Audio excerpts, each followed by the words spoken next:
It hits around 2 or 3 in the afternoon. You were fine all morning, but now the cursor is blinking on the same half-written email. Your focus evaporates. Your body feels like someone pulled the plug on your energy. You grab a coffee or a cookie, anything to get through the next few hours, and you blame the usual suspects. Too much pasta, bad sleep, sitting too long.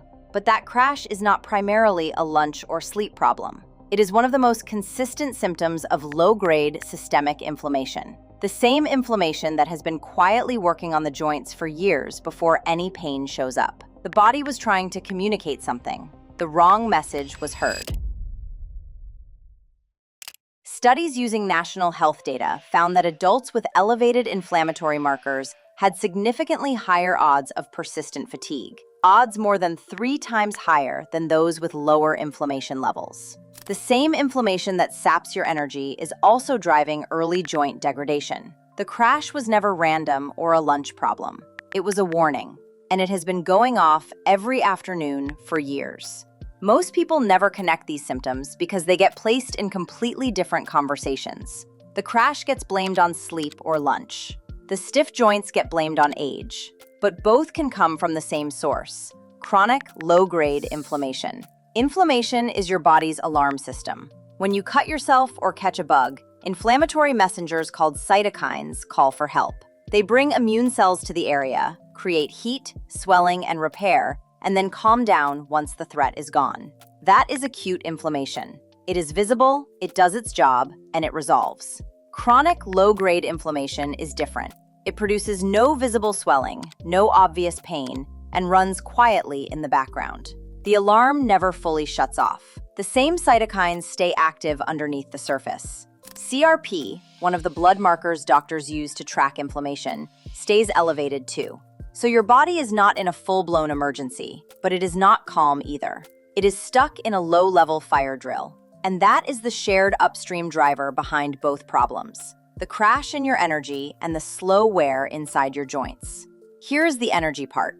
Think of your body like a building with a power generator. On a normal day, that power runs the lights, computers, elevators, and everything people need to work. But during a fire drill, power gets redirected to alarms, sprinklers, emergency lights, and safety systems. The building is still running, but normal work slows down. Inside your body, mitochondria are those power generators. They normally help make steady energy for your brain, muscles, and movement. But when the immune alarm keeps running, more fuel gets pulled toward immune defense. Less is available for focus. Less is available for your muscles. Less is available for clean, steady afternoon energy. That is why the crash feels sudden. You did not run out of willpower. Your body redirected power. Now look at the joint side.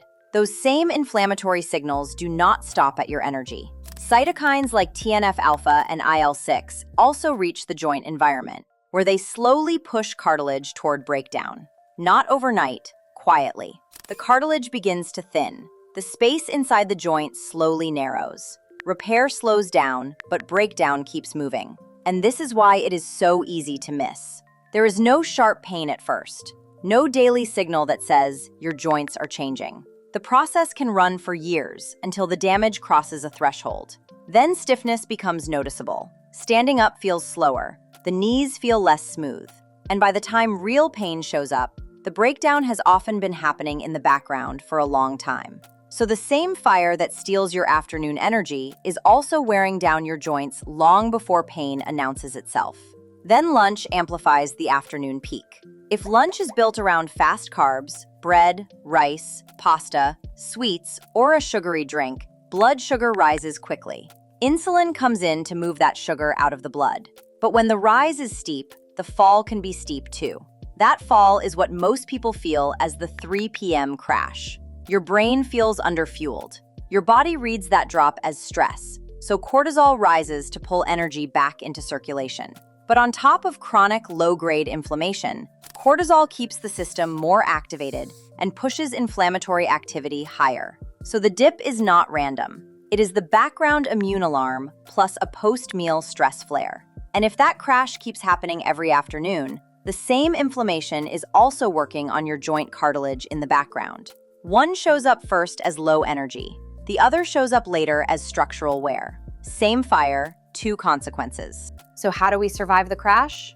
We reach for caffeine or sugar, move dinner earlier, and sink into the couch. Those fixes feel good for a minute, but they quietly feed the same fire. Grabbing a candy bar or soda is like throwing gasoline on a flame. Sweet snacks spike inflammation. Caffeine masks tiredness without solving the cause. Eating again means another blood sugar surge. Staying parked in a chair slows the circulation of synovial fluid, depriving cartilage of the nutrition it needs.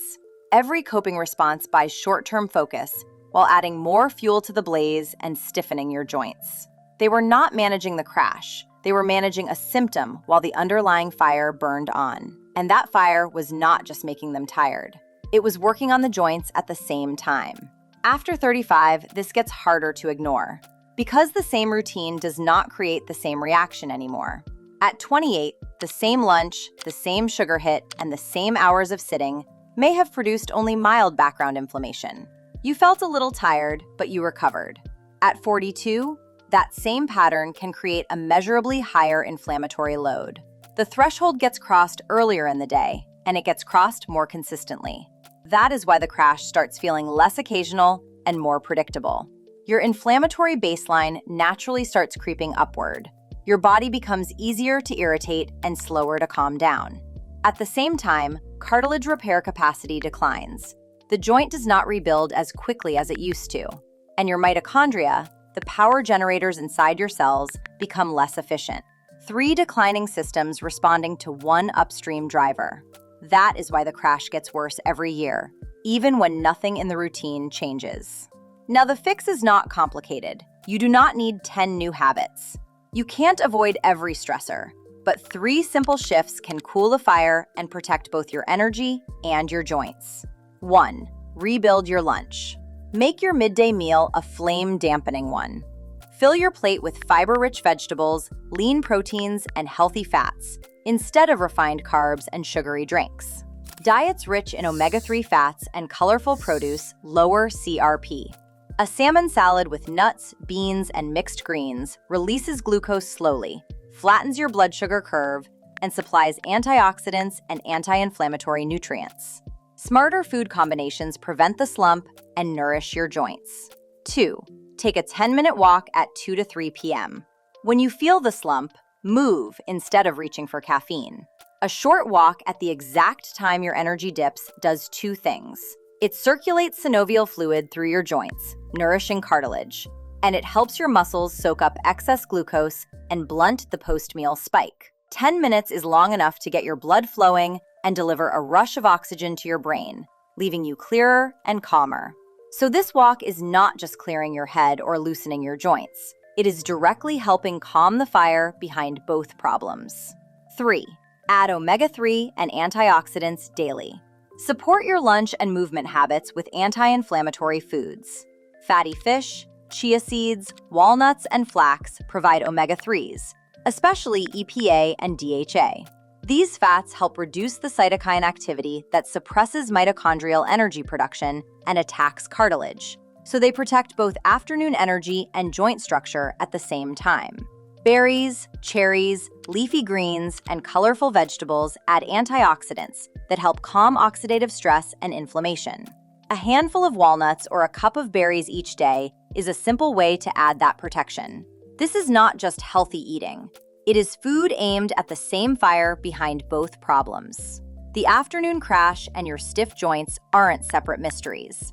They are 2 alarms from the same smoldering fire. By rebuilding your lunch, moving when the crash hits, and adding omega-3s and antioxidants, you begin to quench that fire. Now you know where to look, not at the crash itself, but at the fire underneath it. Next, go 1 layer upstream, your gut lining. Many adults' chronic inflammation starts when that barrier is damaged. We'll explore how everyday habits weaken it and how healing that barrier can transform your energy and joints. When the crash hits tomorrow, remember it's a warning, not a lunch problem. Turning that awareness into action can change the way you feel for years to come.